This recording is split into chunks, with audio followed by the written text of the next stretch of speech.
Silakan. Kita mulai.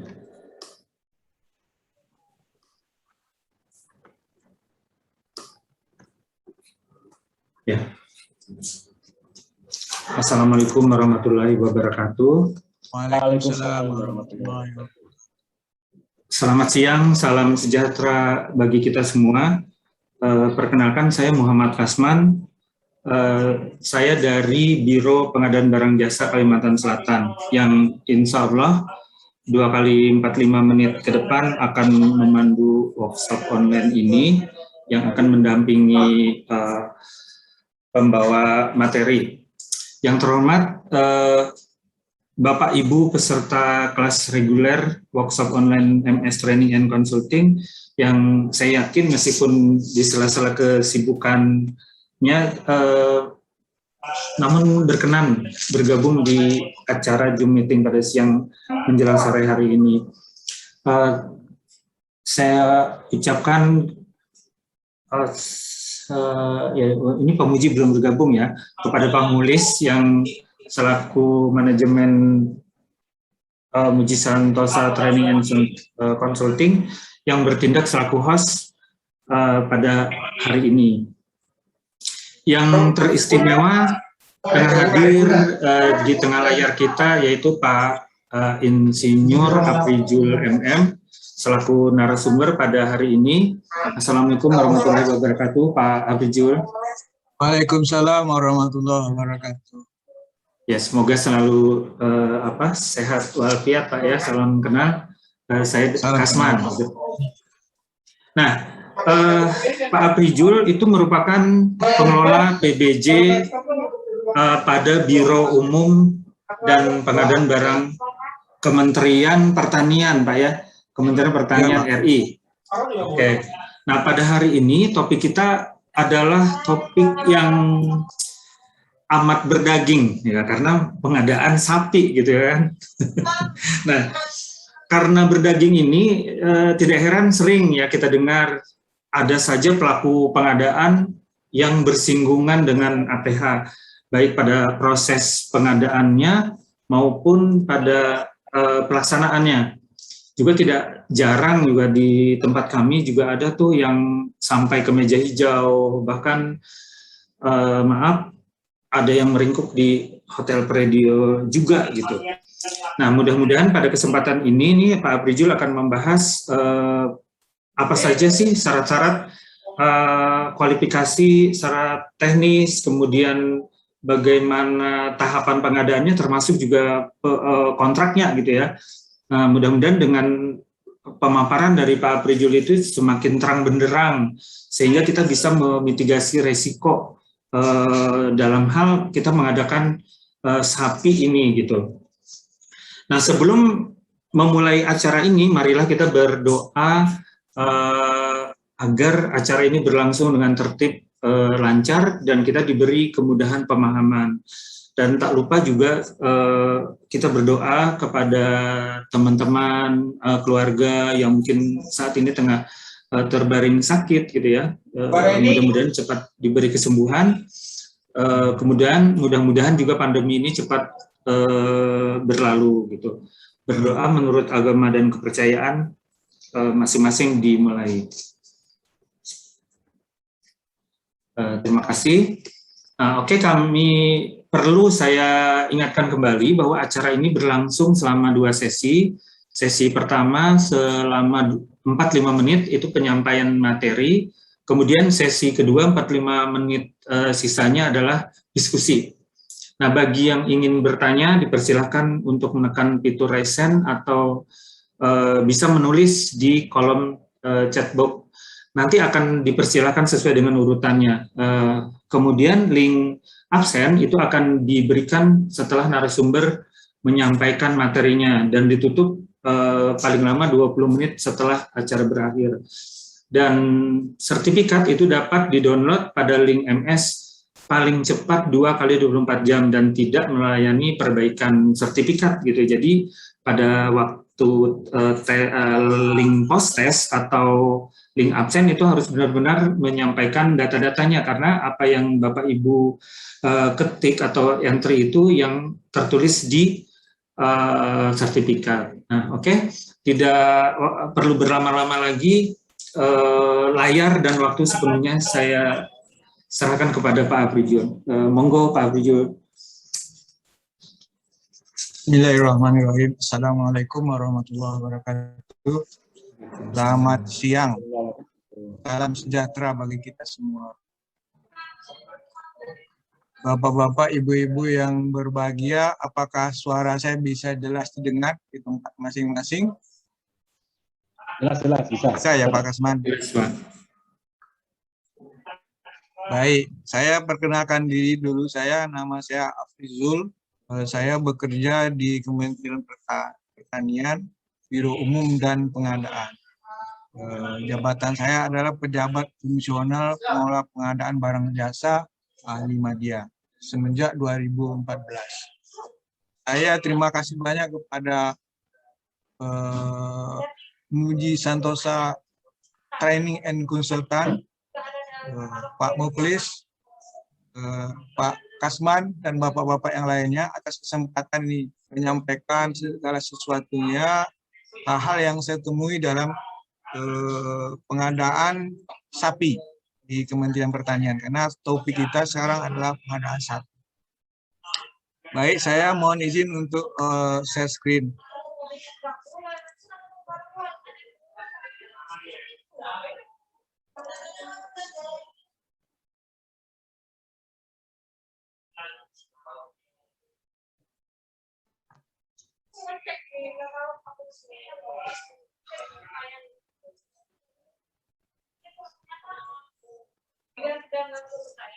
Bapak-bapak dan ibu-ibu bisa connect juga dengan saya pada email saya afrizul_deptantp@yahoo.com, dan nomor HP saya 081341234144. Kita masuk ke slide pertama, bahwa pengadaan sapi itu sekarang di Indonesia ini sangat dibutuhkan, karena alasannya ada beberapa hal ya, tetapi terutama ini adalah yang tiga ini: meningkatnya jumlah penduduk, meningkatnya pendapatan, kemudian tingkat pendidikan, kesadaran masyarakat akan kebutuhan protein hewani dan upaya perbaikan gizi masyarakat. Di samping hal yang lainnya tentu ada misalnya meningkatkan kemampuan masyarakat kita untuk memproduksi sendiri daging ya, untuk mengisi kebutuhan daging kita pada saat-saat yang akan datang. Jadi nanti semuanya itu akan menjadi sesuatu yang dalam bentuk investasi sebenarnya, yang bisa dikembangkan oleh masyarakat sendiri. Referensinya yang pertama adalah tentang undang-undang ya, undang-undang. Ini harus kita perhatikan dalam pengadaan sapi, bahwa ada hal yang menjadi dasar-dasar. Ini kalau dalam perencanaan pengadaan ini termasuk lingkungan pengadaan, yaitu Undang-Undang Nomor 18 Tahun 2009 tentang peternakan dan kesehatan hewan. Kemudian yang referensi selanjutnya adalah ya, Perpres 16 tentang aturan pengadaan barang jasa, kemudian yang sudah dirubah pada Perpres nomor 12 tahun 2021. Nah, ini hal yang penting lagi dan lebih detail lagi adalah Keputusan Direktur Jenderal Peternakan dan Kesehatan Hewan nomor 111/PTS/PK/03/F/10/2020 tanggal 17 Oktober 2020 tentang petunjuk teknis kegiatan penyediaan benih dan bibit ternak serta peningkatan produksi ternak tahun anggaran 2021. Nah, Keputusan Direktur Jenderal tadi diperbaiki lagi dengan keputusan berikutnya, yaitu Keputusan Nomor 7542/KPTS/HK-160/F 10/04/2020 tanggal 27 April 2021 tentang perubahan atas keputusan tadi. Kemudian yang selanjutnya adalah peraturan Menteri Perdagangan. Apabila ternak sapi itu berasal dari impor, maka ini akan terkait dengan peraturan Menteri Perdagangan tentang impor hewan. Selanjutnya kita masuk kepada rantai pasokan perdagangan sapi. Karena di dalam perencanaan pengadaan itu apa saja barangnya yang kita adakan, kita tidak boleh lupa dengan rantai pasokannya. Ini saya coba menuliskan ya, karena rantai pasokan sapi ini sangat bervariasi ya. Tapi umumnya terjadi seperti ini. Kalau misalnya impor, maka yang pertama importir. Importir ini akan mengimpor dari negara luar, kemudian memberikan sapinya itu ke penyedia. Penyedia kemudian mengadakan sapi itu kan dan memberikan ke penerima manfaat. Sedangkan untuk lokal itu dari peternak akan dikumpulkan oleh pengumpul atau pemasok. Nah, dari pemasok ini bisa langsung ke penyedia manfaat, ke penyedia, kemudian dari penyedia baru ke penerima manfaat. Selanjutnya, nah ini saya tuliskan mengenai poin-poin yang bisa kita masukkan dalam perhitungan HPS. HPS untuk pengadaan sapi. Karena HPS ini sangat penting dalam pengadaan. Jadi untuk impor, mulainya itu dari mana? Jadi pindah ke tangan penyedia itu dari mana? Nah, dari situlah kita memulai harganya sebenarnya. Nah, tapi untuk mendapatkan harga dasar, itu bisa saja kita meninjau lebih jauh ke dalam. Nah, ini saya tuliskan ada harga satuan impor loko kandang yang di luar negeri, kemudian ongkos angkutnya dari kandang luar negeri ke pelabuhannya, kemudian ada pengurusan izin ekspor dari negara asal, kemudian biaya loading ke kapal, kemudian ongkos angkut kapal, kemudian biaya unloading di pelabuhan tujuan, kemudian biaya pemeriksaan karantina dan kesehatan hewan, selanjutnya biaya distribusi ke penerima manfaat. Nah, kemudian jangan lupa untuk keuntungan perusahaan. Keuntungan perusahaan ini tentu ada kebijakan di dalamnya dengan memperhatikan tingkat-tingkat kesulitan dalam melaksanakan pekerjaan ini. Karena kita ada pelabuhan impor sapi beberapa daerah, misalnya di Cilacap, di Lampung, di Parepare, Sulawesi Selatan. Nah, itulah pelabuhan yang bisa mengimpor sapi. Nah, dari situ akan dibawa ke daerah-daerah, tentu ada hal yang perlu diperhitungkan dan dengan tingkat-tingkat kesulitannya masing-masing. Nah, kemudian untuk sapi lokal, ini yang sifatnya ada yang antar pulau dan ada yang satu pulau. Kalau yang antar pulau itu ada pedagang pengumpul, ada ongkos angkut ke pelabuhan, ada biaya loading ke kapal, ongkos angkut kapal, biaya unloading, biaya pemeriksaan karantina, biaya distribusi ke penerima manfaat, kemudian ada keuntungan perusahaan. Jadi kalau satu pulau, maka ini akan lebih sederhana lagi karena di dalam satu pulau. Mungkin angkutannya adalah angkutan darat saja dan tidak perlu ada kapal. Nah, ini saya coba menulis sebuah ilustrasi tentang kalau terjadi tender pengadaan sapi. Jadi sebenarnya ini terjadi pada pengadaan barang apa saja. Jadi apabila menggunakan dukungan, maka seyogianya kita mendapat indikasi ya, mendapat petunjuk bahwa perusahaan yang mendukung itu atau produsen itu terdiri dari beberapa, bukan merupakan satu pendukung. Kalau dia hanya satu pendukung, maka mungkin akan tidak pas apabila PPK menjadikan itu sebuah tender, karena tidak kelihatan ada kompetisi di dalam. Tapi kalau beberapa pendukung, maka satu pendukung akan memberikan dukungannya ke beberapa penyedia, dan penyedia ini akan mengajukan penawaran ke Pokja. Di dalam Pokja akan terjadi evaluasi dan terjadi kompetisi yang sehat. Nah, jadi kalau misalnya dalam pengadaan barang apa saja, misalnya hanya satu pendukung, seyogianya kita tidak mengajukan tender, tapi mengajukan penunjukan langsung saja. Jadi pekerjaan itu akan seyogianya dilakukan oleh pendukung itu kalau misalnya ada cuma satu produsennya.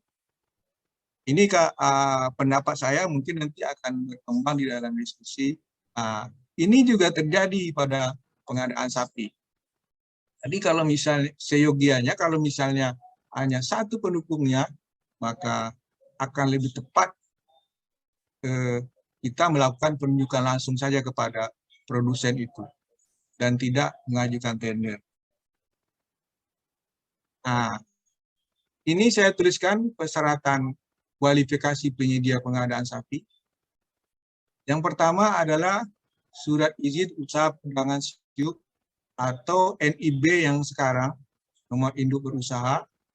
Kualifikasinya bisa besar, menengah, kecil sesuai nilai paketnya. Kita sudah tahu bahwa di bawah 15 juta adalah kecil, antara 15 juta dengan 15 sampai 15 miliar adalah kecil, antara 15 miliar sampai 100 miliar menengah, dan di atas 100 miliar adalah besar. Kemudian di dalam NIB itu ada KBLI. KBLI itu adalah bidang pekerjaannya. Biasanya untuk pengadaan sapi menggunakan KBLI 01411, 47752, atau 46205. Kalau misalnya kita menemukan di NIB-nya ada 2, bisa, atau 1 juga bisa, atau ketiga-tiganya juga bisa.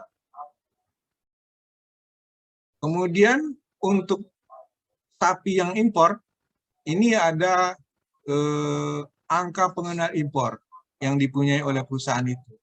Ini mengacu kepada peraturan Menteri Perdagangan tadi. Jadi angka pengenal impor ini adalah yang bersifat umum ya, angka pengenal impor umum.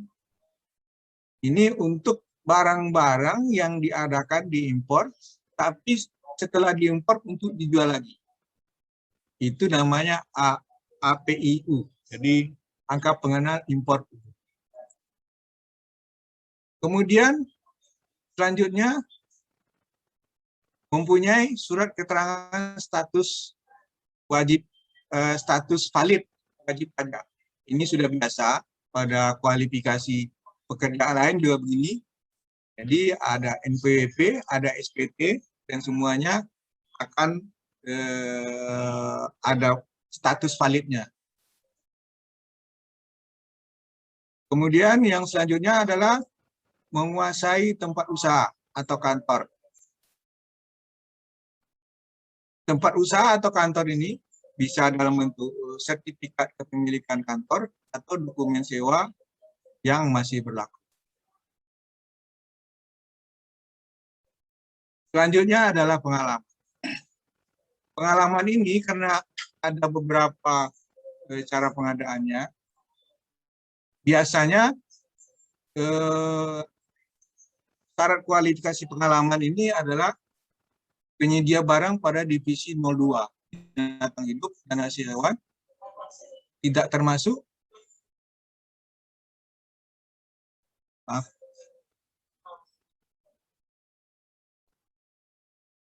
tidak termasuk daging, paling kurang satu pekerjaan dalam kurun waktu 1 tahun terakhir, baik di lingkungan pemerintah maupun swasta, termasuk pengalaman subkontrak.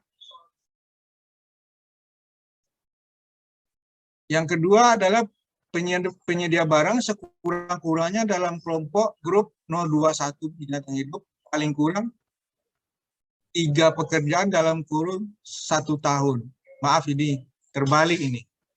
Jadi minimal 1 pekerjaan dalam kurun 3 tahun. Jadi ini saya salah ketik ini. Minimal 1 pekerjaan dalam kurun 3 tahun terakhir, baik lingkungan pemerintah maupun swasta. Selanjutnya, ini seperti biasa di Perpres bahwa untuk non kecil memiliki nilai pekerjaan sejenis tertinggi dalam kurun waktu 10 tahun terakhir minimal sebesar paling kurang sama dengan 50% HPS atau pagu anggaran.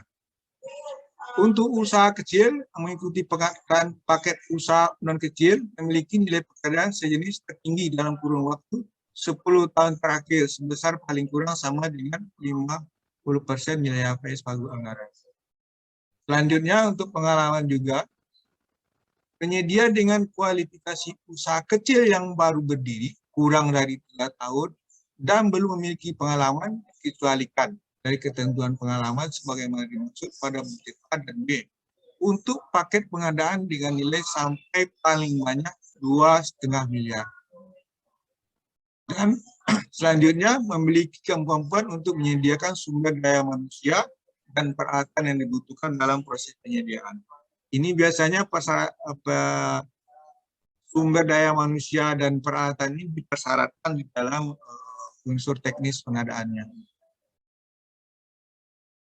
Nah, ini syarat kualifikasi kemungkinan keuangan. Jadi ini dimasukkan di dalam syarat kualifikasi apabila cara pengadaannya adalah cara pengadaan konsolidasi, di mana dalam 1 kali pengadaan terdapat beberapa paket pengadaan yang bisa dipilih oleh penyedia. Jadi agar penyedia tidak mendapatkan paket melebihi kemampuan keuangannya, maka biasanya kita menggunakan sisa kemampuan paket ini. Ini biasanya sisa kemampuan paket ini kan terjadi pada pekerjaan konstruksi untuk usaha kecil. Tapi kami memakai ini apabila pekerjaannya dalam bentuk konsolidasi. Tapi kalau bukan konsolidasi, 1 paket pengadaan saja, ini syarat ini tidak kita masukkan. Nah, ini yang syarat yang tadi, memiliki tenaga teknis minimal 1 orang dengan latar belakang pendidikan. Ini kita syaratkan minimal 1 orang. Tergantung kebutuhan yang dibutuhkan nanti dalam pengelolaan pengadaannya. Mulai dari membawa sapinya dari titik awalnya, mungkin naik kapal, turun kapal, kemudian pemeriksaan. Setelah pemeriksaan dibawa lagi ke penerima. Nah, ini PPK silakan menentukan sendiri berapa jumlah kebutuhan tenaga teknis yang harus disediakan oleh penyedia. Ini kami biasanya menuliskan cuma 1 orang yang diperlukan untuk ini. Ini spesialisasi teknis pengadaan sapi yang biasanya. Jadi sapi itu ada beberapa macam yang kita adakan. Misalnya untuk Brahman Simmental Limousin, tinggi pundaknya 120, lingkar dadanya 146. Ini menggunakan metode SNI 7651 tahun 2020. Untuk PO, tinggi pundaknya 120, lingkar dadanya 153. Metode SNI-nya 7651 2020. Untuk sapi Madura, tinggi pundaknya 114 cm, lingkar dadanya 137 cm. Menggunakan metode SNI 7651 2020. Untuk sapi Bali atau Bali persilangan, menggunakan metode SNI 7651 2020. Tinggi pundaknya 106, lingkar dadanya 139. Lanjutannya, spesifikasi teknis untuk pengadaan sapi adalah sapi indukan, ini contoh saja, sapi indukan umur 24 sampai dengan 36 bulan. Berdasarkan hasil pemeriksaan gigi oil, minimal 1 pasang dan maksimal 2 pasang. Untuk C, karakteristik teknis sapi untuk C mempunyai reproduksi normal dan menyatakan dengan surat keterangan status reproduksi atau SKSR dari dokter hewan yang berwenang. Selanjutnya, syarat teknis pengadaan sapi berikutnya adalah bebas cacat fisik dan dinyatakan sehat yang dibuktikan dengan surat keterangan kesehatan hewan SKKH dari dokter hewan yang berwenang. Selanjutnya, sapinya bebas dari penyakit dengan melampirkan hasil uji laboratorium negatif terhadap penyakit brucellosis. Selanjutnya, syarat teknis juga, dan ini bisa kita mendapatkannya dari berita-berita daerah-daerah yang mengalami kondisi wabah penyakit hewan menular strategis. Biasanya kalau terjadi penyakit hewan menular strategis di daerah tersebut, maka kepala daerahnya mengumumkan bahwa daerah ini sedang mengalami penyakit hewan menular strategis. Maka oleh sebab itu, daerah itu tidak boleh kita ambil ternaknya untuk kita sumber pengadaan. Persyaratan lainnya adalah surat jaminan dukungan ketersediaan ternak sapi. Kemudian surat kesanggupan menyediakan sarana transportasi dan prestasi kelengkapan sampai ke lokasi penerima yang mampu menjangkau ke titik bagi, yaitu kandang penerima manfaat. Untuk persyaratan teknis lainnya ini harus diberikan oleh pendukung kepada penyedia. Jadi kalau misalnya pendukungnya dari luar negeri, maka ini harus diberikan kepada penyedianya atau importirnya yang akan menyediakan sapi. Kalau misalnya untuk lokal, berarti dukungan diberikan oleh pengumpul ternak. Selanjutnya, persyaratan lainnya, ini harus dibuat surat pernyataan oleh penyedia, sanggup menyediakan kandang yang penampungan atau holding ground. Ini gunanya adalah untuk tempat pemeriksaan sapi. Jadi misalnya kita mengadakan sapi 100 ekor, misalnya, jadi kandang penampungan ini minimal harus bisa muat untuk menampung 100 ekor untuk dilakukan pemeriksaan di kandang.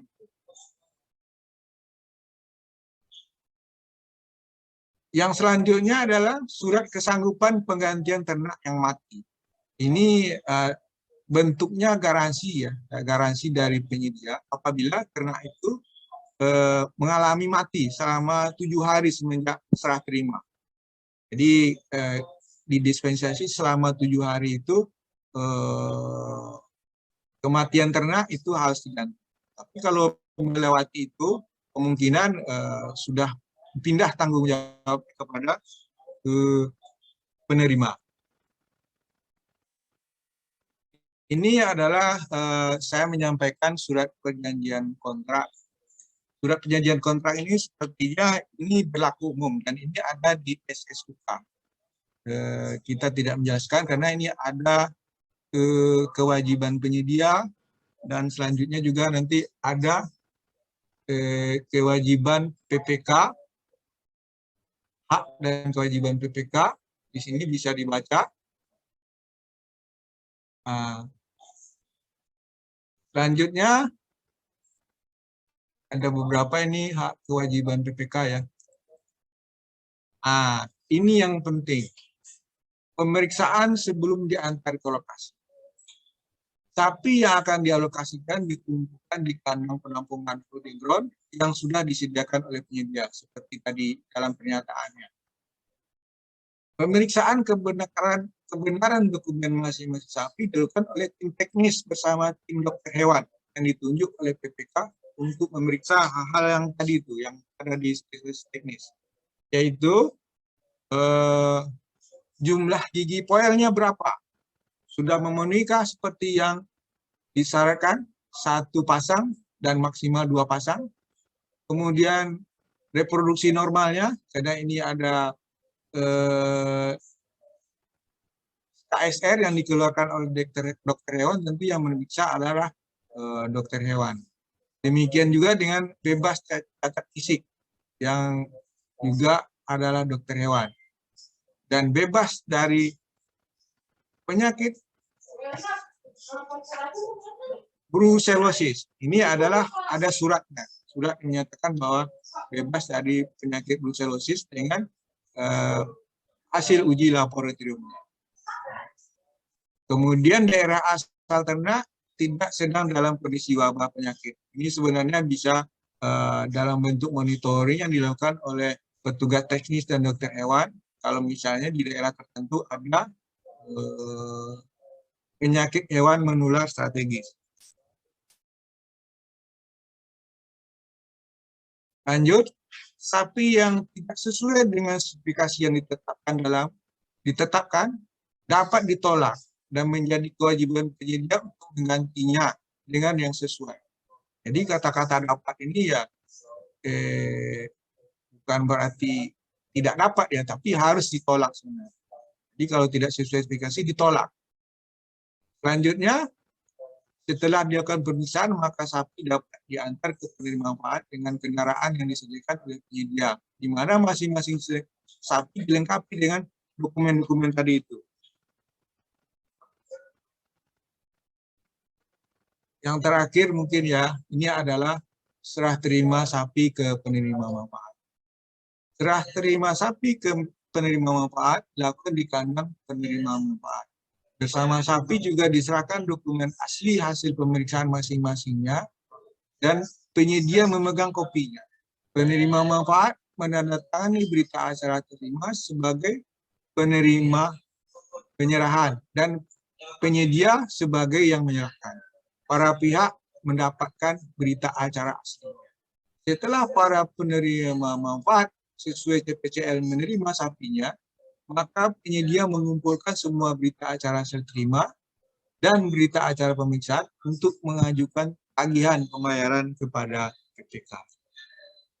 Demikian yang bisa saya sampaikan sebagai prasaran pada bapak-bapak dan ibu-ibu peserta.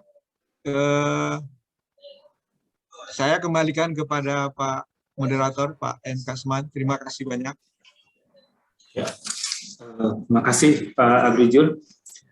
Baik, Bapak Ibu sekalian, tadi sudah jelas sekali ya pemaparan dari Pak Abrijul. Ternyata bukan hanya mobil yang diimpor Pak ya, sapi juga ada yang diimpor. Dan harganya juga ada yang seharga mobil juga. Yang kalau foto-foto sapi yang Bapak tampilkan tadi tuh sapi-sapi yang hebat banget tuh ya. Ya oke, ini ada beberapa yang telah raise hand. Kita undang langsung Pak Ari, silakan Pak Ari.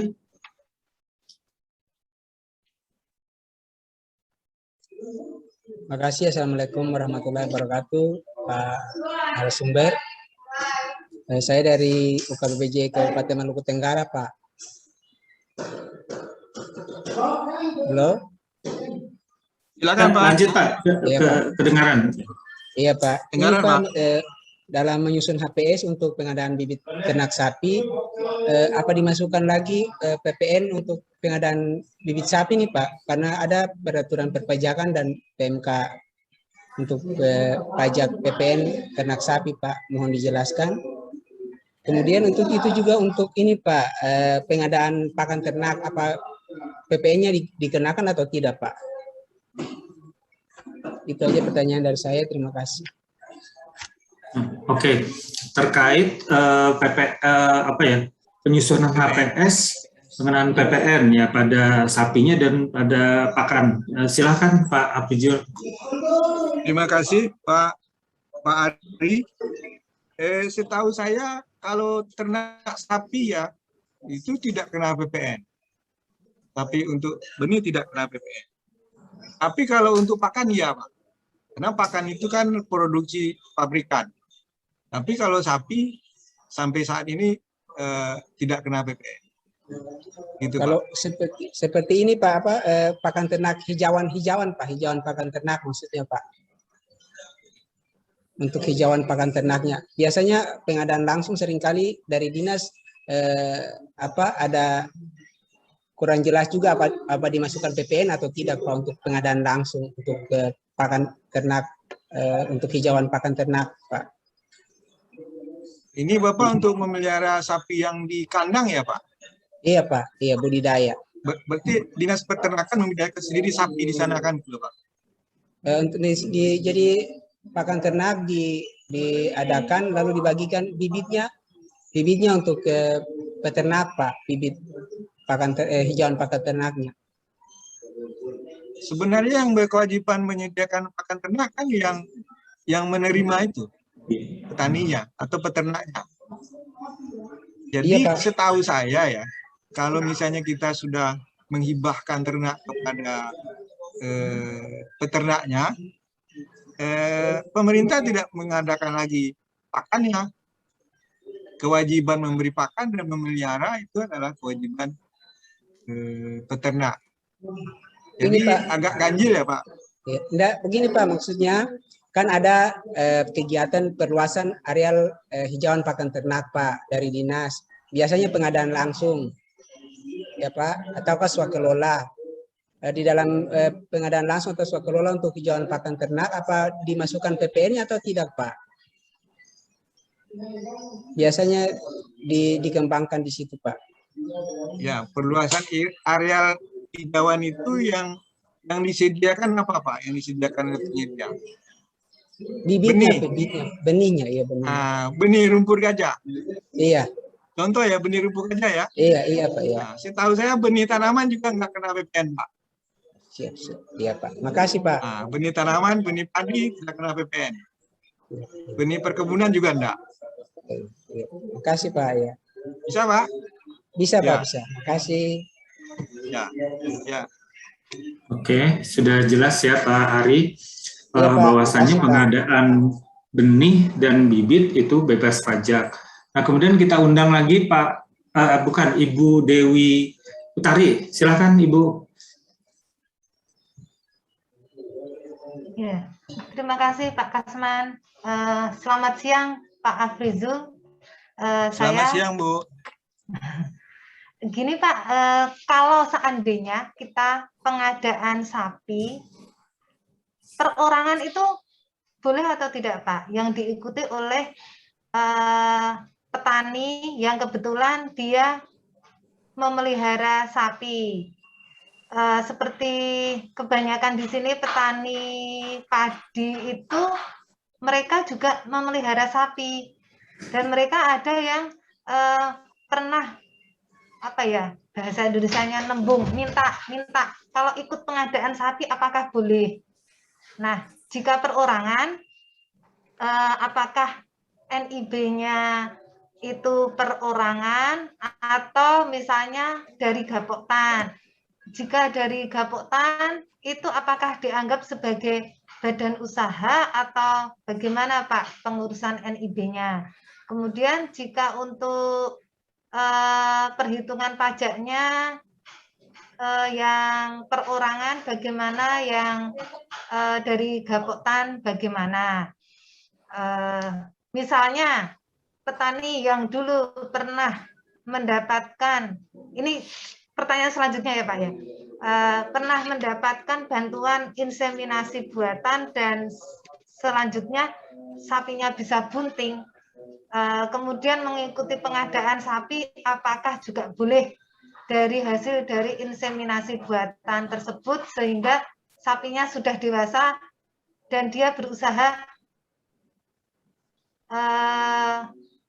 menawarkan barang sapi hasil inseminasi buatan tersebut. Kemudian apakah bisa untuk mempermudah proses, mereka petani seperti membuat e-katalog penjualan sapi sehingga bisa langsung klik, tapi misalnya dalam pengadaan pembelian sapi 10, apakah bisa kita pengelola kegiatan memilih 10 petani perorangan tersebut atau harus jadi satu gitu Pak? Terima kasih Pak, pertanyaan dari saya. Oke, terima kasih Ibu Dewi Utari. Ada 3 ya pertanyaannya Pak, terkait dengan penyedia perorangan, kemudian bantuan sapi, bantuan dari inseminasi buatan, kemudian beranak, kemudian anaknya itu apa bisa diikutkan untuk pengadaan gitu ya. Kemudian yang ketiga terkait dengan toko daring kali Ibu ya, dari beberapa petani itu tinggal diklik-klik aja gitu. Ya, silakan Pak Abrujul. Apakah itu bisa boleh? Terima kasih Bu Utari. Terima kasih Bapak-bapak, Ibu-ibu yang lainnya, Pak Karman. Untuk penyedia perorangan kita di Perpres kan bisa ada persyaratan kualifikasi penyedia perorangan. Itu kalau saya nggak salah cukup NPWP dengan KTP, kalau saya nggak salah. Tapi bisa dibaca lagi di perlemnya, kalau yang Perpres 16, perlemnya perlem 9. Kalau misalnya di Perpres 12 2001, perlemnya perlem 12 kalau nggak salah. Jadi untuk penyedia perorangan bisa, saya nyatakan bisa, asal kebutuhan yang kita perlukan itu sesuai dengan yang bisa disediakan oleh penyedia ini. Misalnya dia punya sapi sesuai dengan kebutuhan spesifikasi yang kita butuhkan, ada 3 ekor. Nah, bisa untuk 3 ekor dia melakukan sebagai penyedianya perorangan. Syarat kualifikasinya bisa dilihat tadi itu, syarat kualifikasi penyedia perorangan. Untuk Gapoktan ini sebenarnya dia ada badan hukumnya, karena dia ada anggaran dasar, anggaran rumah tangga. Cuma jarang Gapoktan itu yang membawa badan hukumnya ke notaris, yang saya tahu. Jadi kalau misalnya Gapoktan dinotariskan anggaran dasar, anggaran rumah tangganya, sebenarnya dia sudah bisa jadi penyedia sebenarnya. Boleh Gapoktan.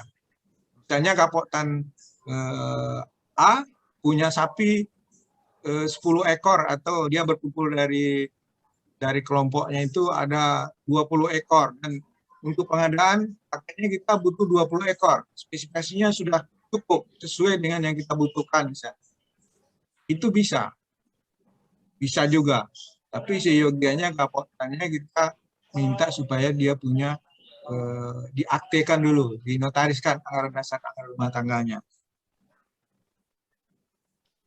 Kemudian yang satu lagi mengenai sapi inseminasi buatan. Di hasil IB itu kan sebenarnya sudah bebas. Sudah bebas mungkin benih IB-nya dari Dinas Peternakan atau dari Direktorat Jenderal PKH misalnya, tetapi hasilnya itu kan untuk ternak, untuk peternak.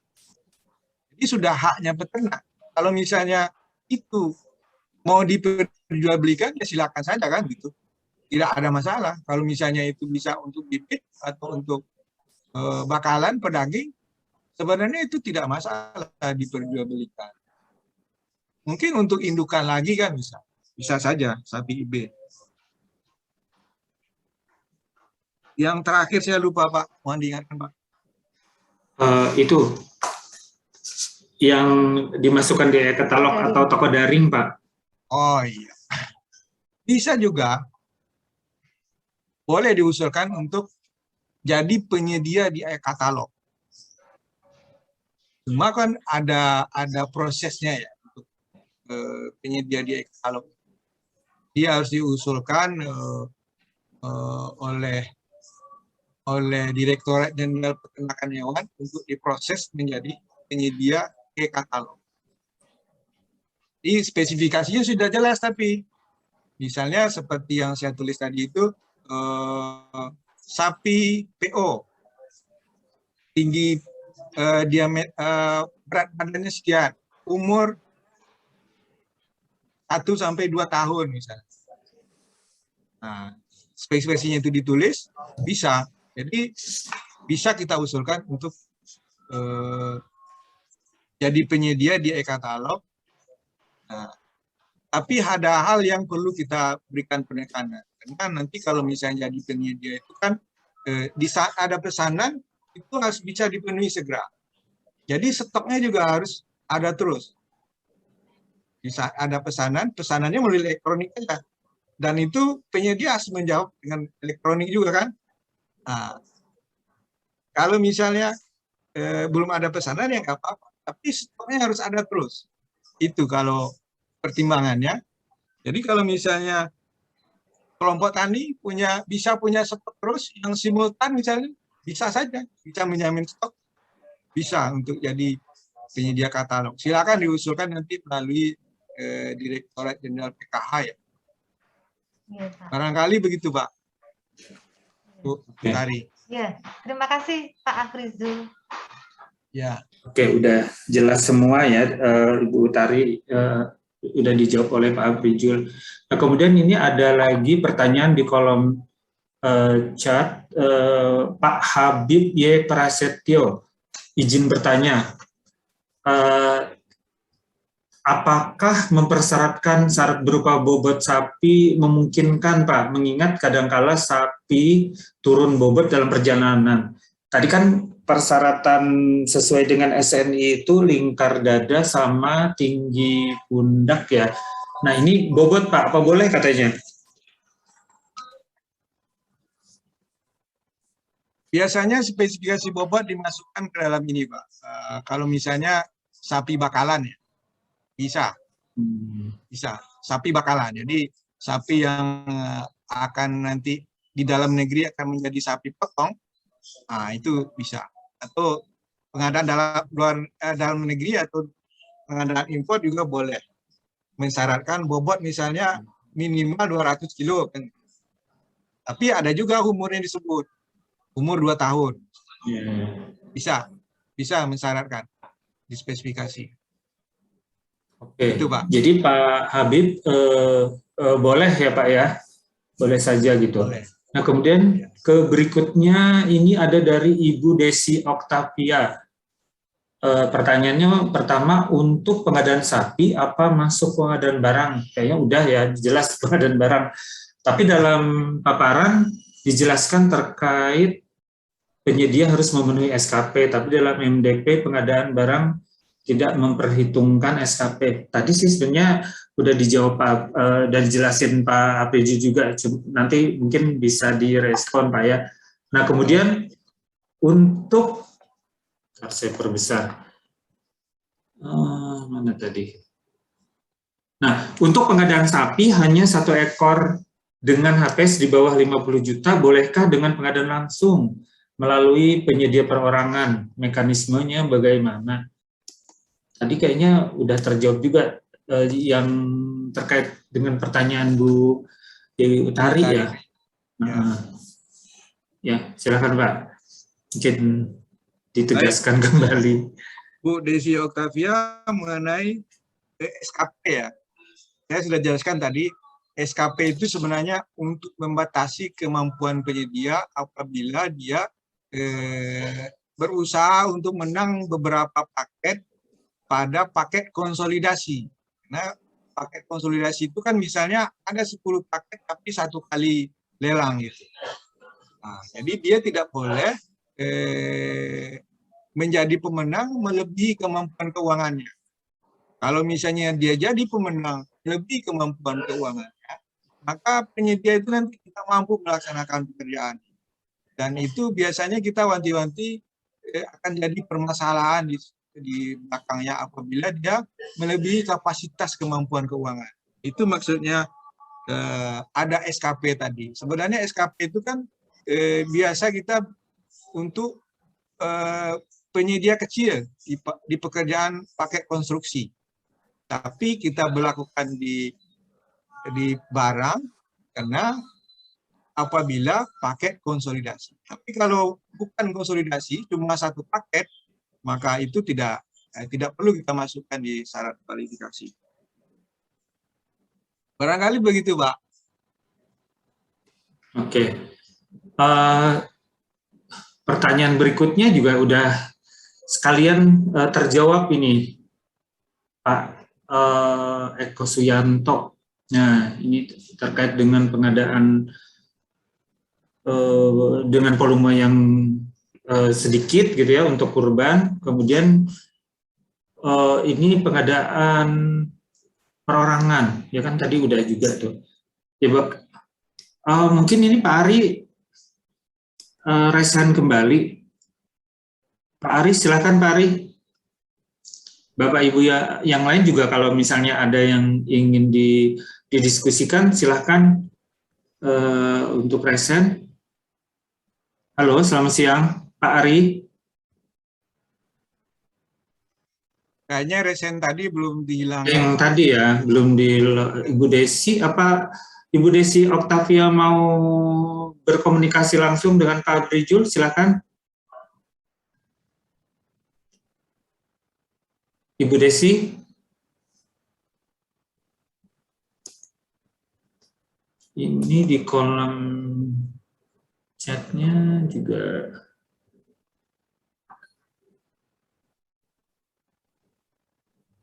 Oke. Ya, silakan Bapak Ibu sekalian kalau ada yang ingin didiskusikan atau ada yang ingin digali lebih lanjut, silakan. Ini Pak Lubis nggak bergabung nih ya. Oh, ini ada Pak Beni Iksan dari Maluku kalau nggak salah ya. Silakan Pak. Bukan NTB ya. Silakan Pak. Ya Pak, baik Pak Kasman. Terima kasih. Assalamualaikum Pak Abrizul. Terdengar jelas suara saya Pak? Waalaikumsalam warahmatullahi wabarakatuh. Ya, terdengar. Ya, jadi mungkin gini Pak, langsung aja ini kami ingin minta penjelasan sedikit terkait dengan slide Bapak halaman 26 ini. Untuk persyaratan lainnya, jadi di situ sanggup menyediakan kandang penampungan atau holding ground sebagai tempat pemeriksaan sapi atau tempat penampungan sementara. Jadi yang ingin kami tanyakan di sini, untuk kandang ini cuma dipersyaratkan untuk surat pernyataan sanggup menyediakan kandang saja, ataukah bisa dipersyaratkan dengan memiliki tempat penampungan atau dibuktikan dengan hak milik atau sertifikat penampungan. Bagaimana kira-kira itu Pak? Ya, mohon penjelasannya Pak. Ya, terima kasih Pak Abrizul.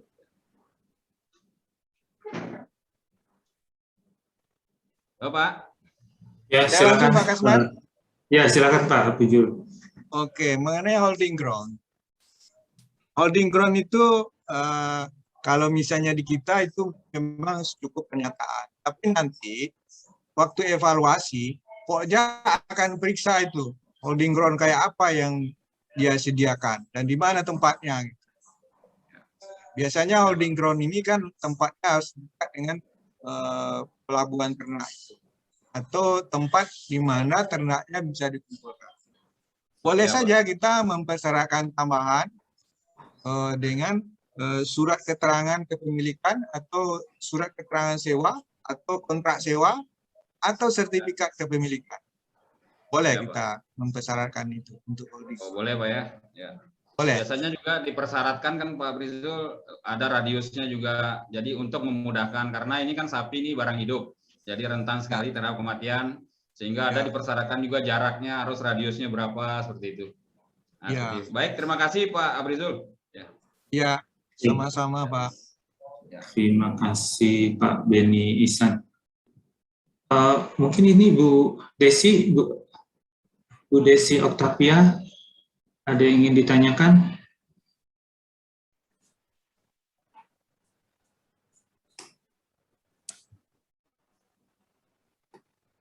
Ya, silakan Ibu, Bu Desi. Suaranya Bu belum terdengar.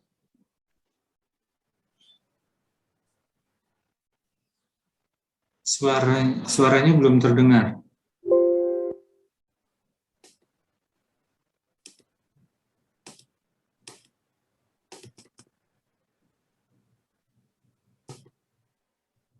suaranya, Bu.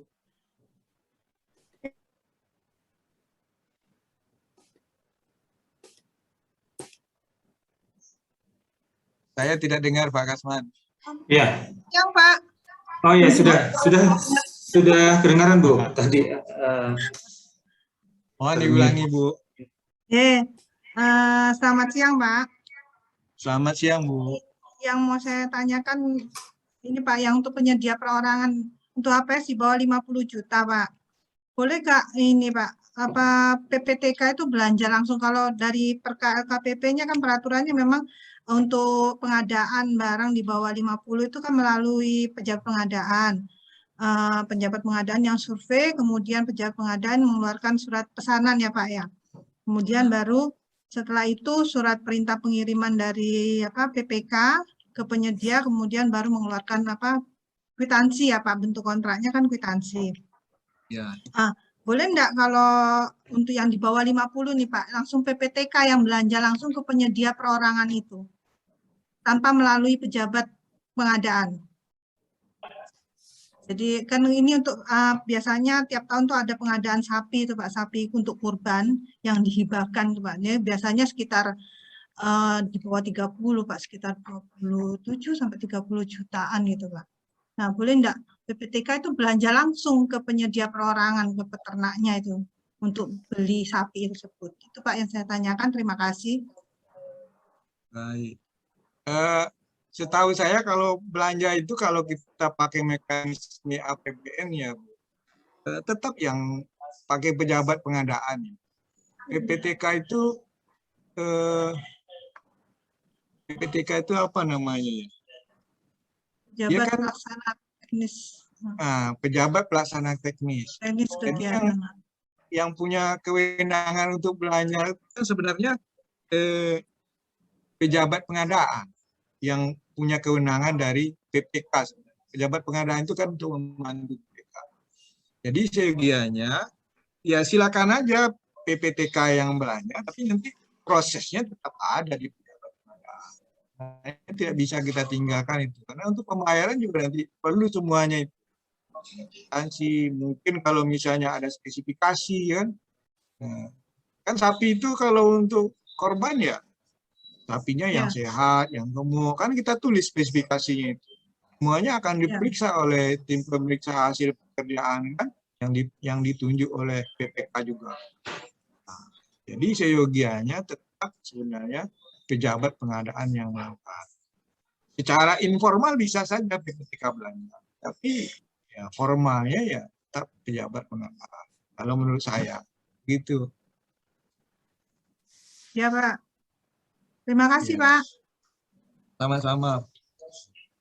Oke, udah jelas ya Pak, Ibu Desi Octavia?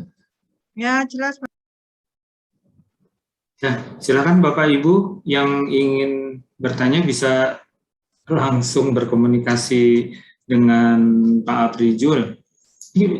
Soalnya gini Pak, di grup-grup WA itu sering banget ini. Oh ya ini.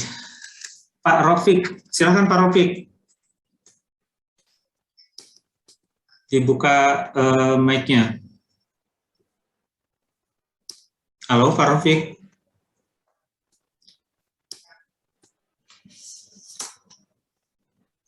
Apa kepencet ya tadi? Ya soalnya di grup-grup WA itu kan sering banget Pak nih membahas masalah sapi gitu. Karena nih Pak Rubis nih nggak ada nih. Ada banyak yang pelaku-pelaku pengadaan yang dipanggil-panggil oleh APH gitu. Kasihan, mungkin karena ketidaktahuan dalam proses atau ada yang miss di dalam pelaksanaan gitu. Nah, ini monggo Bapak Ibu sekalian silakan yang ingin menggali lebih dalam bisa bertanya langsung dengan Pak Aprijul atau mendiskusikannya dengan beliau.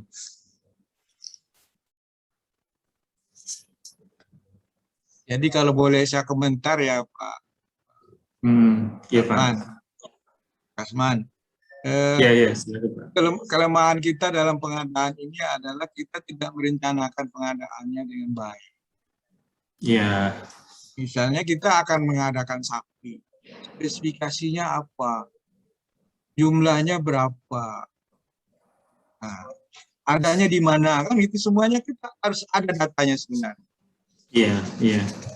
Jadi ketika misalnya kalau di daerah itu kepala dinas atau gubernur mencetuskan harus kita akan mengadakan sapi sejumlah sekian ekor pada tahun anggaran ini misalnya. Nah, itu pada awal-awalnya itu PPK sudah harus bergerak. Di mana ada sapi seperti itu? Nah, apa saja persyaratan kualifikasinya? Apa saja persyaratan teknisnya yang harus dipenuhi? Nah, setelah itu, setelah kita yakin, barulah kita mungkin bisa memasukkan ke dalam anggaran ya. Nah, setelah jadi anggarannya, kita melaksanakan, ya sapinya sudah ada gitu. Kalau misalnya kita memadakan sapi, tapi kita belum tahu sapinya ada di mana, itu sebenarnya sesuatu hal yang kalau menurut saya ditinjau dari segi pengadaan itu sangat lemah, Pak. Kenapa? Karena nanti setelah kontrak penyedia nyari-nyari dulu kan. Iya. Nah, di saat nyari-nyari itu tibalah istilah kalau boleh saya sebut ya, tiba masa tiba akalnya itu. Bermacam-macam cara dikerjakan. Ya misalnya ya belum ada, tapi sudah dibayar. Pokoknya macam-macam lah. Nah, kelemahan itu kuncinya di perencanaan, Pak, kalau menurut saya. Jadi harus dipastikan dulu. Karena istilah mampu di dalam Perpres itu adalah mampu dari segi kualifikasinya, dari segi keuangannya, dari segi barangnya, spesifikasinya, dan volumenya, Pak, semuanya itu. Itu pengertian mampu, itu yang harus kita pahami itu. Jadi penyedia itu harus mampu itu. Itu kalau pendapat saya. Kelemahan kita terlalu banyak di kita tidak memperhatikan itu kaedah-kaedah itu dalam perencanaan pengadaan. Saya selalu bicara itu kalau sama teman-teman itu ketika di sini, tolong diperhatikan itu karena itu sumber kelemahan kita dalam pengadaan barang jasa. Gitu Pak pendapat saya. Iya Pak. Sebenarnya mungkin kalau perencanaannya, identifikasi kebutuhannya sebenarnya sudah juga, cuma karena pengadaan sapi atau kambingnya itu merupakan program nasional, jadi pada saat yang bersamaan sentra-sentra sapi itu kan udah ada beberapa mungkinnya sama gitu di beberapa provinsi maupun kabupaten ngambilnya di situ, jadi bersamaan. Nah, yang seperti Bapak tadi itu ada juga kemarin itu kan pengadaan sapinya, kemudian pengadaan transportnya dibedakan gitu ya. Nah, sementara ya tadi kembali lagi kepada perencanaan kita yang lemah, pengadaannya itu kadang di akhir tahun gitu ya. Nah, kalau tidak dibayar nanti hangus gitu kan. Transportnya dicairkan, ternyata sapinya mengalami kendala, nggak jadi datang. Nah, itu kan kadang-kadang yang membuat celaka gitu. Nah, tapi memang nggak tahu Pak, beberapa tahun terakhir kami tidak mengadakan ternak besar lagi gitu, cuma ternak-ternak kecil aja. Karena ya tadi kan kita tergantung kepada daerah lain. Ya meskipun di sini ada beberapa kabupaten juga yang sudah swasembada daging gitu. Ya mudah-mudahan dengan kita diskusi hari ini kan kita dapat pemahaman, dapat solusi gitu, supaya bisa memitigasi risiko lebih baik lagi gitu.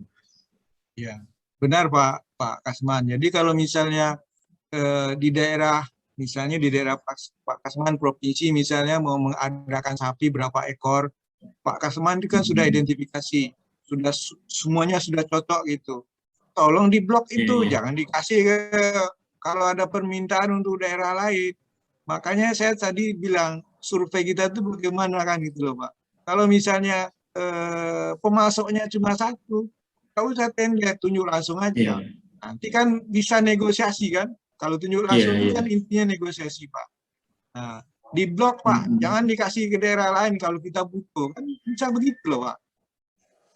Sama dengan bibit, Pak. Si supplier itu oke, kan kita cuma kan belum ada ikatan gitu ya. Kalau ada yang mengiming-imingi dengan harga yang lebih mahal, mereka akan ngasihkan juga gitu. Makanya kita yang tadi kayak benih itu kita bukan yang benar kata Bapak, bukan dukungan, tetapi kepemilikan. Nah, jadi pada saat penawaran itu dia udah punya gitu. Jadi kita pada waktu pengadaan tinggal klarifikasi benar nggak ketersediaannya sejumlah itu. Nah, seperti itu. Kalau yang kayak dukungan tadi, dulu pernah tuh Pak, kan lewat dukungan. Tapi karena cuma dukungan, dia mendukung lebih dari satu penyedia kan. Nah, siapa yang mahal, siapa yang duluan, nah itu yang dilayaninya. Jadi kalau misalnya satu Pak sumbernya, Pak, kalau satu sumbernya atau satu pendukungnya, Bapak tidak usah pakai penyedia, karena itu di dalam prinsip pengadaan juga tidak efektif. Yeah. Kenapa saya bilang tidak efektif? Kita menambah rantai pasoknya. Kalau kita menambah rantai pasok, artinya kita menambah biaya minimal 10% untuk penyedia itu. Sedangkan apabila tender dengan satu pendukung itu, harganya tidak berbeda signifikan loh Pak. Bapak bisa bayangkan tuh kalau satu pendukung mendukung 5 penyedia misalnya, itu harga tidak berbeda signifikan. Apalagi nanti di dalam proses tender, misalnya harga yang terendah dia tarik dukungannya. Nanti dilanjutkan harga yang mahal. Itu kan sudah apa namanya? Tender di bawah satu kendali. Hilang kompetisinya, Pak. Iya, nggak ada kompetisinya. Makanya saya menyarankan, Pak. Saya menyarankan kalau misalnya pendukungnya cuma satu, lebih bagus kita tunjuk langsung aja. Dan di Perpres juga keadaan tertentu itu kan tunjuk satu penyedia, Pak. Kan Iya. Keadaan tertentu satu penyedia. Itu saran saya, Pak. Oke. Pak Muhlis, Pak Muji belum gabung ya? Ya, belum. Ya, belum bergabung. Silakan Bapak Ibu sekalian kalau ada yang ingin ditanyakan kembali. Atau Pak Muhlis, ada yang mau ditambahkan, Pak?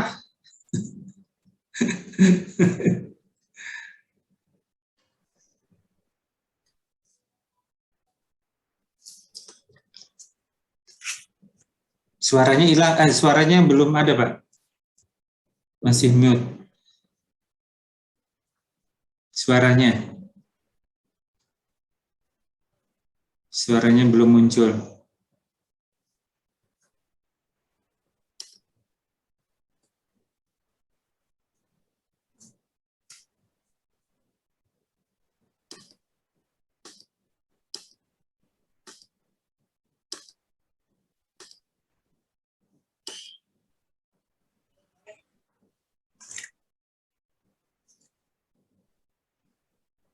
Mestinya udah bisa itu, tapi kenapa suaranya nggak ada ya?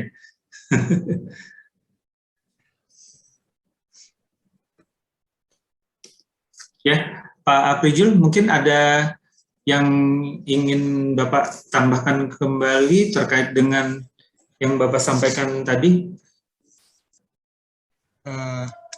Terima kasih banyak Pak. Jadi saya ingin memberikan penekanan saja bahwa di dalam pengadaan itu, pengadaan barang jasa apa saja. Intinya sebenarnya perencanaan pengadaan. Kalau misalnya perencanaan pengadaannya bagus, insya Allah pelaksanaannya itu lancar dan bebas dari APH itu. Jadi biasanya kelemahan kita itu adalah terburu-buru dalam perencanaan. Kita tidak memperhatikan kaidah perencanaan di Perpres itu apa.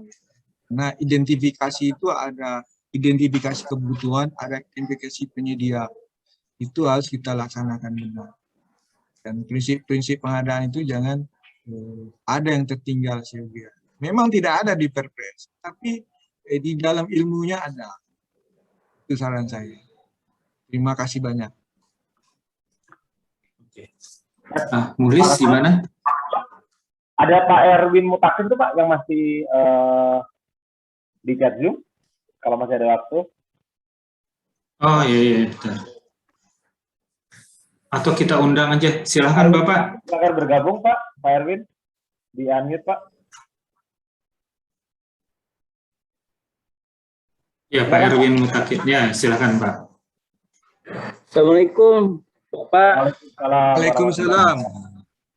Izin nanya Pak, ini mungkin banyak kasus-kasus terjadi masalah, utamanya kasus fraud, masalah pengadaan sapi, mungkin menjadi suatu dilematis jika misalnya sapi itu barangnya itu tidak sesuai spesifikasi, katakanlah kurus, kemudian berpenyakit, atau apakah ada regulasi yang mengatur berapa lama jika pada saat serah terima pekerjaan itu tidak sesuai kondisi sapi itu, untuk menggantinya itu berapa lama Pak regulasinya itu Pak kira-kira? Apakah itu cukup ada ilmunya terkait dengan masalah sapi Pak?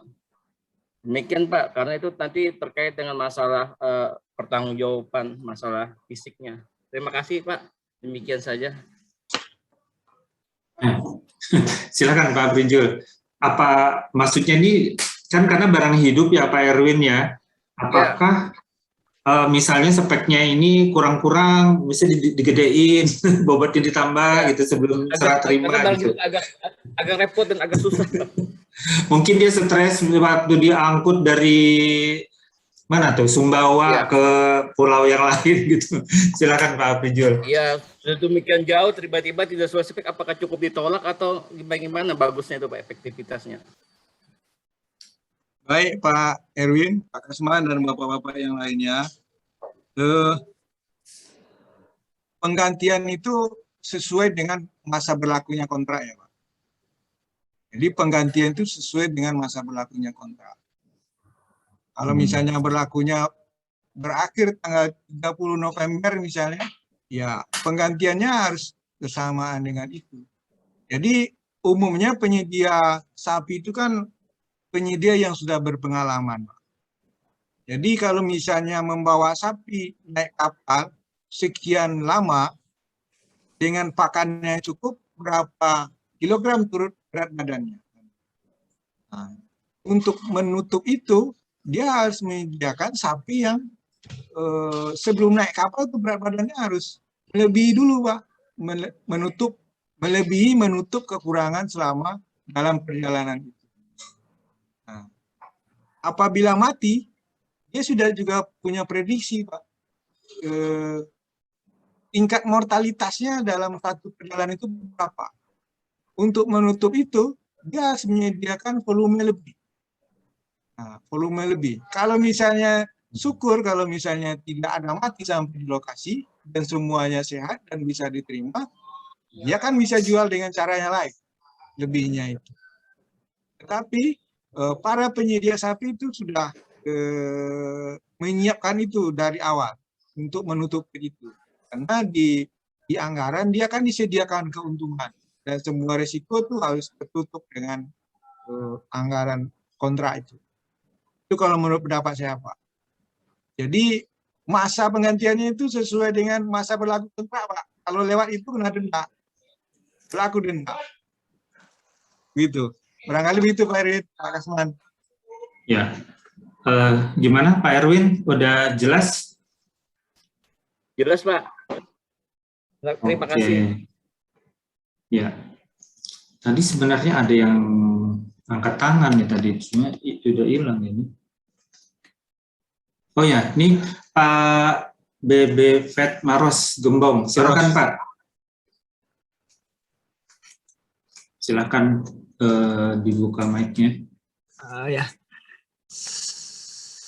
Selamat sore, Pak Brinjul. Selamat sore Pak Gembong. Nah, ini sama-sama pertanian ya. Ya, kamu lagi nih. Iya, Pak Brinjul, sedikit yang saya mau tanyakan karena di tahun 2020 kita kok melaksanakan tendernya pakai tender cepat yang 2020. Yang jadi pertanyaan kenapa kemarin diusulkan begitu. Jadi kita kepayan waktu nyari pemenang nih. Jadi banyak yang tender yang gagal nih. Kemarin ada beberapa di tempat, termasuk di tempat saya, ada di Baturaden juga. Jadi begitu. Terus yang kedua, kalau rumpun ditulis sesuai metode SNI, pemeriksaan seharusnya tidak hanya melalui tinggi dan lingkar badan saja, tetapi ada aspek kualitatif yang harus diperhatikan. Jadi mungkin KK-nya itu yang perlu ditonjolkan. Contohnya sapi PO dan sapi Madura. Terus yang kedua itu apa itu? Apalagi tadi lupa.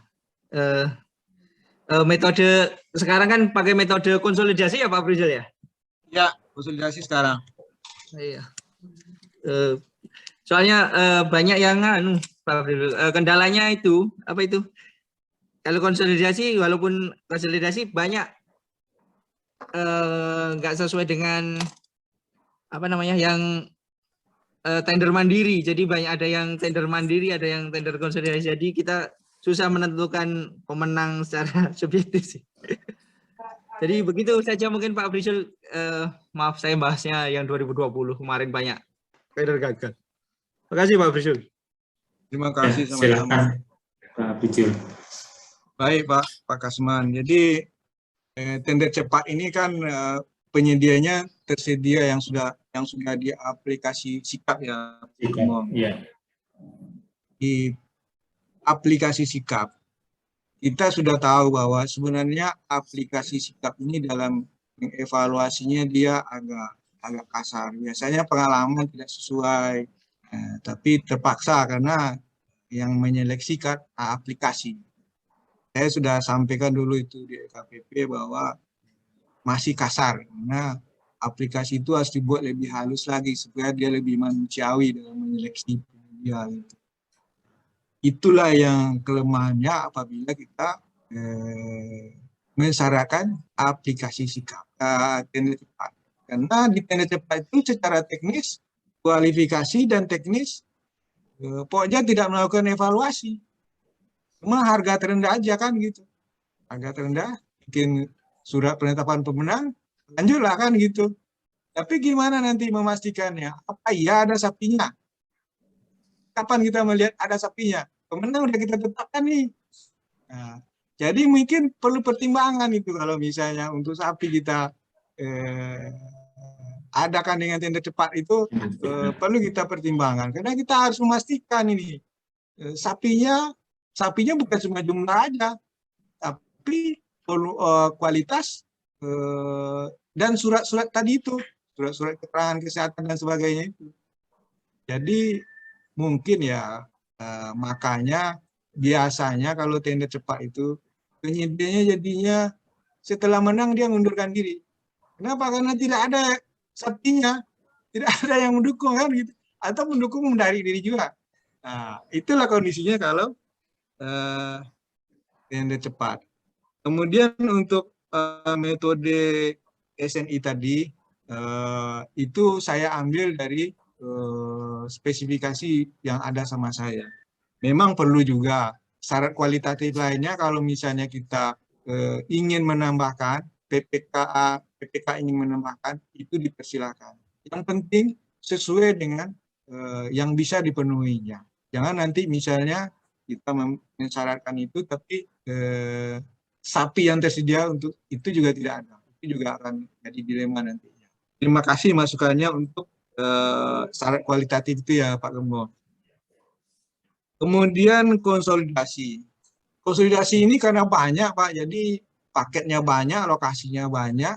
Itulah sebabnya waktunya terbatas. Itulah sebabnya dia adakan konsolidasi. Sebenarnya dia akan lebih pas. Saya sudah bilang tadi bahwa perencanaan pengadaan itu harus berlangsung sebenarnya sebelum RKAKL. Sudah dipastikan itu. Jadi kalau mau apa aja cara pengadaannya, kalau kita mulai bulan Januari, ya kita tidak tergesa-gesa. Dan itu pelaksanaannya bagus. Tapi kalau misalnya mau cepat, paketnya banyak, ya pakailah konsolidasi. Tapi kondisinya seperti itu juga. Kadang-kadang susah dapatnya. Jadi saya sebenarnya menyarankan bahwa dalam perencanaan pengadaan itu kita harus tetap memperhatikan pemenuhan kebutuhan itu ada nggak gitu. Pemenuhan kebutuhan dalam pengadaan itu benar-benar ada nggak? Kalau ada itu harus kita blok dulu. Jangan dia pindah. Seperti dibilang Pak Kasman tadi itu, sudah ada perjanjian tapi dia jual ke tempat lain kan. Nah, itu harus kita berusaha supaya jangan melenceng dia. Itu barangkali jawaban saya Pak Kasman. Terima kasih Pak Gembong. Ya, udah jelas Pak Gembong atau ada yang ingin disampaikan lagi? Lanjut dulu. Makasih Pak Afrizul. Nanti kita share langsung. Lama nggak ketemu. Siap. Oke, Pak Mulis gimana? Waktunya udah berakhir mungkin. Masih ada Oke. 7-8 menit lagi. Kalau Bapak Ibu mau diskusi, mau menambahkan, silakan. Atau mungkin sudah cukup? Cukup ya? Ada Pak Gembong tadi Pak, mau bicara kayaknya Pak Gembong tadi Pak. Ya Pak? Pak Gembong tadi mau bicara kayaknya. Pak Gembong, ya silakan Pak. Dari Balai Besar Veteriner ya. Maros. Veteriner. Kalau Pak Gembong ada yang ingin disampaikan Pak, silakan. Jadi untuk kedepannya baiknya gimana Pak? Soalnya kelihatannya di 2022 itu ancang-ancangnya kelihatannya pengadaan bibit ternak mungkin paling banyak itu Pak Afrizul. Mungkin ada saran yang lebih pas? Apa cuma di perencanaannya saja atau di metode pengadaannya atau gimana Pak Afrizul? Soalnya hampir tiap tahun sih kita ngadain bibit tapi banyak juga ada beberapa UPTD yang melaksanakan tetap banyak yang nggak terrealisasi. Begitu, Pak Afrizul. Saran saja. Boleh tahu Pak, rencananya yang lokal atau impor?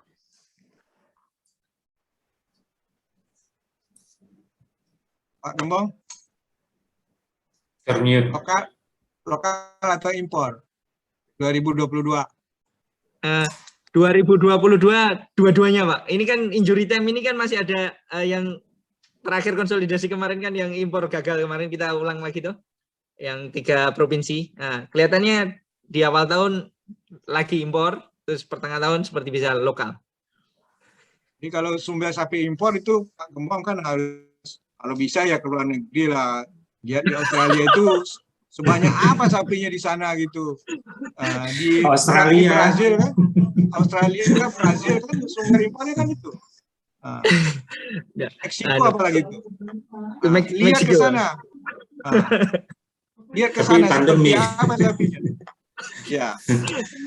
Terus kalau lokal ya, saya lebih cenderung menyatakan bahwa itu sebenarnya kan kita punya catatan kelahiran sapi, Pak.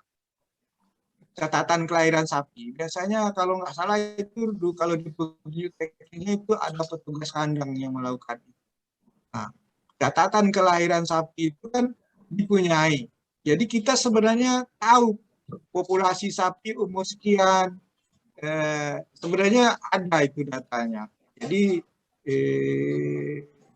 kalau misalnya itu bisa diupdate, dikumpulkan kembali, maka lengkaplah data kita.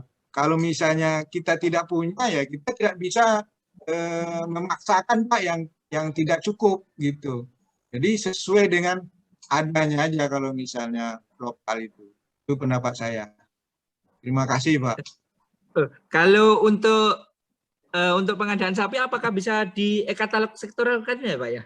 Untuk memudahkan. Jadi tinggal kita cari di seperti kan ada beberapa. Jadi tinggal klik saja mau cari spek begitu saja. Seperti kan ada beberapa perusahaan yang di bawah BUMN itu seperti Berdikari, PT Bulls begitu kan, mungkin apa bisa begitu ya Pak Afrizul ya? Asal dia bisa memastikan ketersediaan stoknya. Karena katalog sektoral itu kan Nggak selalu ada, Pak. Ya, kalau Ya. misalnya ada, dia bisa deal di katalog sektoral. Misalnya ada yang butuh PPK mana misalnya. Ya. Tapi kalau di saat-saat tertentu kan nggak ada, Pak. Saat-saat tertentu Berarti nggak ada. kontinuitas ya, kontinunya Ya, ya. yang kontinuitas. dipegang juga. Kontinuitas dari kebutuhannya dan kontinuitas dari pengadaan stoknya. Kontinuitas dari stoknya. Kalau misalnya sapi itu kan bukan ini, Pak, bukan sesuatu yang statis gitu, yang tetap ya. Kalau misalnya dia sakit, dia mati, Ya. atau pada saatnya dipotong kan gitu, dia tidak ada lagi kan gitu. Nah, Ya.